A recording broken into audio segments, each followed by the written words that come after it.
Hey everyone, this is Paul Welch from paulwelch.info, a semi-professional undergrad rambling on IT.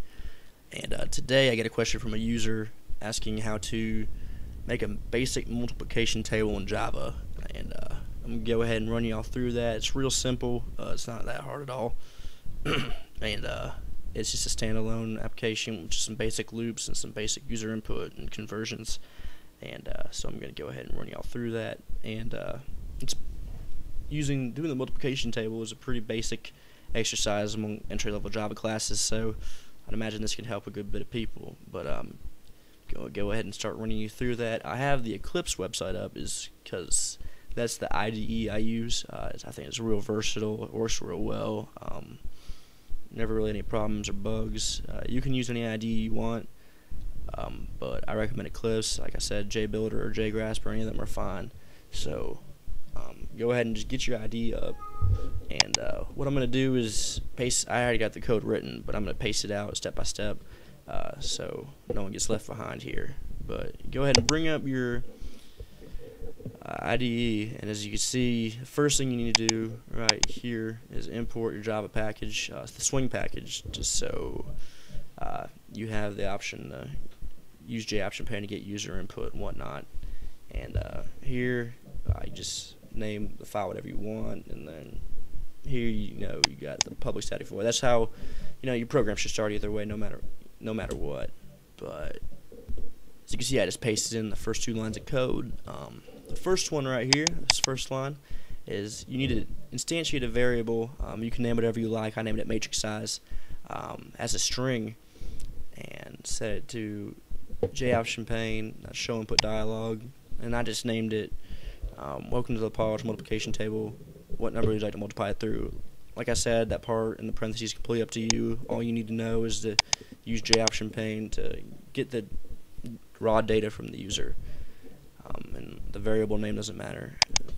The second line, you need to instantiate a second variable to convert the user data to an integer. If you just left it as a string, you'd get some precision data errors and it probably wouldn't even go through, and it'd probably crash. So you need to convert the original string to an integer, which you can see I did here.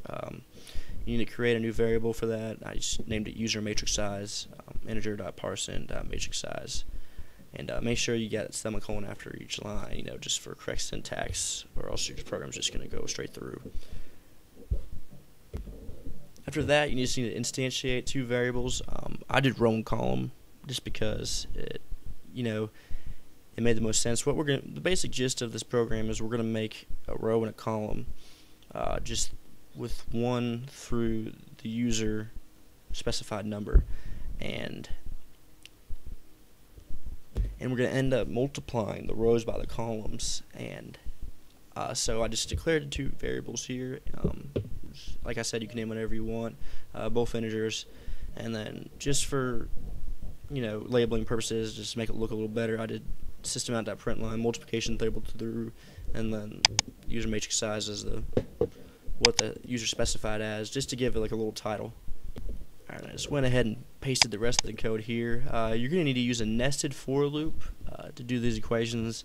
If you use two different loops, you're going to end up with an error, like only one loop is going to run. You're going to end up with just one row or one column. So that's why you need to use the nested loops. I'm sorry. And as you can see, I start row and column at 1. I set it so it's less than or equal to what the user specifies as the matrix size, and then you have row plus repeating, which is pretty much the same thing as the variable equals the variable plus 1. It's just an easier way to put it. So as long as the row is less than what the user specifies, it'll increase to. And that's the same deal for column. I have the same exact thing. And then within the loop, I have system.out.print, and make sure to do print, not print line. And I just put spacing here. It makes it look better. It gives you some space between the rows and the columns, and then just row times column. For example, you're going to have 1 through 10, or if the user specifies 10, you'll have 1 through 10 as a row and 1 through 10 as a column. And then, for example, for 1 as the row and 2 as the column, you're going to have 1 times 2 is 2. That's just the way it works for the multiplication table to work. And then outside the loop, I just have another line with a space, just empty, just to make it look a little better. And then after that, right here, I have this, just like I said, it's a completely optional thing. Thank you for using the Paulwelch multiplication table. You don't have to put that. I think it just makes it look a little better. And then of course system exit, and then these two parentheses right here just to close the loops. And so let's go ahead and compile it and run it.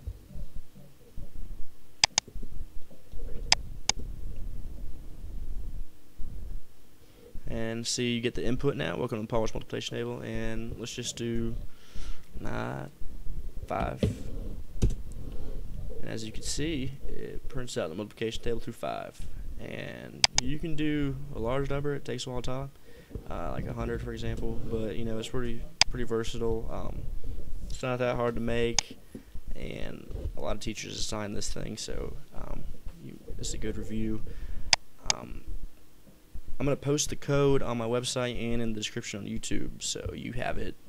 And if you have any questions or like any more questions about Java or simple programs like this, feel free to submit them to me at paulwelch.info@yahoo.com, or just on a comment on my website. And if it's a good question, I think it'll be useful for other readers. Make a video about it and post it up here for y'all. And please keep up with my blog at paulwelch.info, and follow the blog and comment it and check up on it every now and then. I'm going to be doing a lot of just help and program reviews. I review RapidMiner in another video, and just optimization techniques. So just shoot me an email if you have any questions, and yeah, that's going to do it.